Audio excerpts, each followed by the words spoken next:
मागील 2 वर्षांचा जर आपण विचार केला तर रशिया युक्रेन युद्ध सुरू झालं आणि त्यानंतर खरं तर सोने आणि चांदीमध्ये मोठी दरवाढ झाल्याचं पाहायला मिळालेलं होतं. सोन्यानं 1,80,000चा टप्पा गाठला तर चांदीनं देखील 4 लाख पार केल्याचं पाहायला मिळालेलं होतं. त्यानंतर मात्र अमेरिका इराण युद्ध चालू झालं आणि पुन्हा एकदा सोन्याचे दर वाढतील का अशी शक्यता वर्तविली जात होती. मात्र सोने चांदी दरामध्ये अमेरिका इराण युद्धानंतर घसरणच झाल्याचं आपल्याला पाहायला मिळतंय. सातत्यानं दिवसागणिक ही घसरण होत आहे. गेल्या 15 दिवसांमध्ये देखील सोने आणि चांदी दरात मोठी घसरण झाली आहे. या सगळ्याच्या पार्श्वभूमीवरती भंगाळे गोल्डचे संचालक आपल्यासोबत आहेत, आकाश भंगाळे. आपण त्यांच्या सोबत बातचीत करणार आहोत. काय सांगाल, सोने चांदी दरामध्ये गेल्या 15 दिवसांमध्ये मोठी घसरण झाल्याचं आपल्याला पाहायला मिळतंय, काय कारण आहे? आता गेल्या 15 दिवसात आपण बघितलं तर सोन्याचे भाव जवळजवळ 10,000 रुपयाने कमी झालेले आहे आणि चांदीचे भाव हे 30,000 रुपयाने कमी झाले आहे. कुठेतरी जे युद्धजन्य परिस्थिती आहे त्याचा हा परिणाम आहे. युद्धजन्य परिस्थितीमुळे जागतिक महागाई ही वाढलेली आहे आणि यूएस फेडरल बँक्सने जे व्याजदर आहे ते कमी न करता ते यावर्षी वाढवायचे ठरवलेले आहे. त्यामुळे जे सोन्यामधली इन्व्हेस्टमेंट जी आहे ही बाकी ठिकाणी जाते. कुठेतरी डॉलरमध्ये मोठ्या प्रमाणात इन्व्हेस्टमेंट होते, गव्हर्नमेंट सिक्युरिटीजमध्ये मोठ्या प्रमाणात इन्व्हेस्टमेंट होते.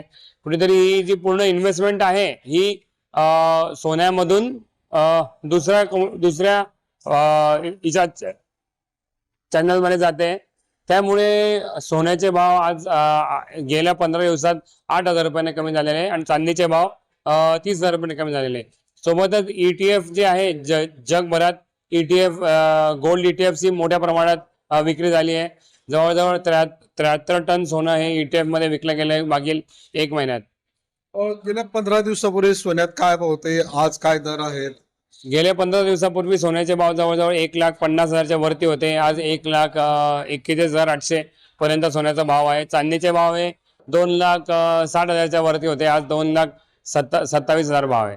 मला एक सांगा की पंतप्रधानांनी आवाहन केलं होतं 1 वर्ष सोनं खरेदी करू नका, त्याचा परिणाम आहे असं वाटतंय?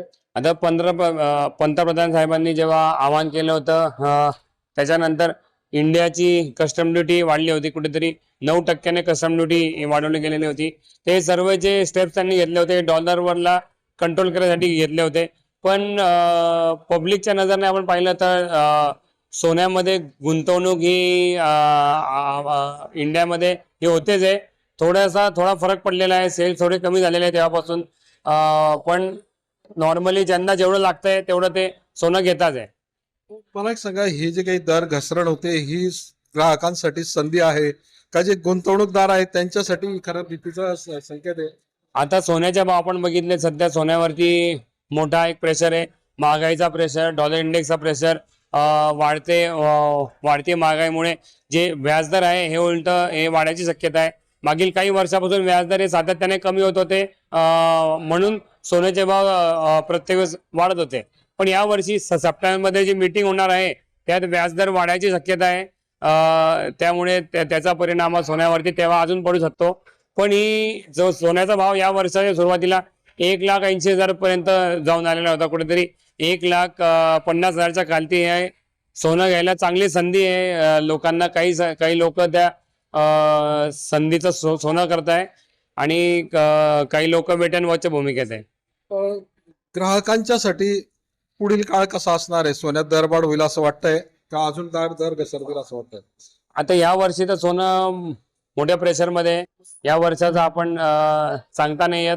पण हा जो भाव आहे जवळजवळ जागतिक पातळीवर बघितलं तर सोन्याचे भाव $4,000 जो $4,000चा जो भाव आहे हा सोन्याला हेवी स्ट्रॉंग सपोर्ट आहे खूप.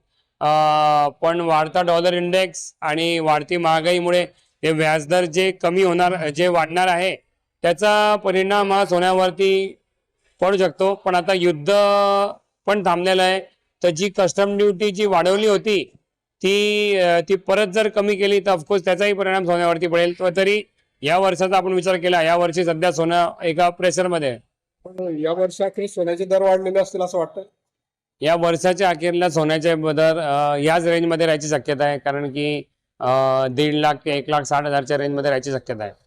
तर हे होते सुवर्ण व्यावसायिक आकाश बंगाळे. त्यांनी असं म्हटलेलं की सध्या जे काही घसरलेले दर आहेत ग्राहकांच्या साठी खरं ती ही सुवर्ण संधी आहे, मात्र गुंतवणूकदारांचा विचार केला तर त्यांच्यासाठी मात्र चिंतेचं वातावरण असल्याचं आपल्याला पाहायला मिळतंय. कारण सोन्याचे दर वाढतील आणि त्यामध्ये आपल्याला मोठा फायदा होईल अशी गुंतवणूकदारांची अपेक्षा होती. मात्र गेल्या 2 महिन्यांपासून सातत्यानं सोने चांदीच्या दरात घसरण होते आणि म्हणूनच खरं तर चिंता ही ग्राहकांमध्ये असल्याचं आपल्याला पाहायला मिळतंय. चंद्रशेखर नेबे, एबीपी माझा, जळगाव. एबीपी माझा, उघडा डोळे बघा नीट.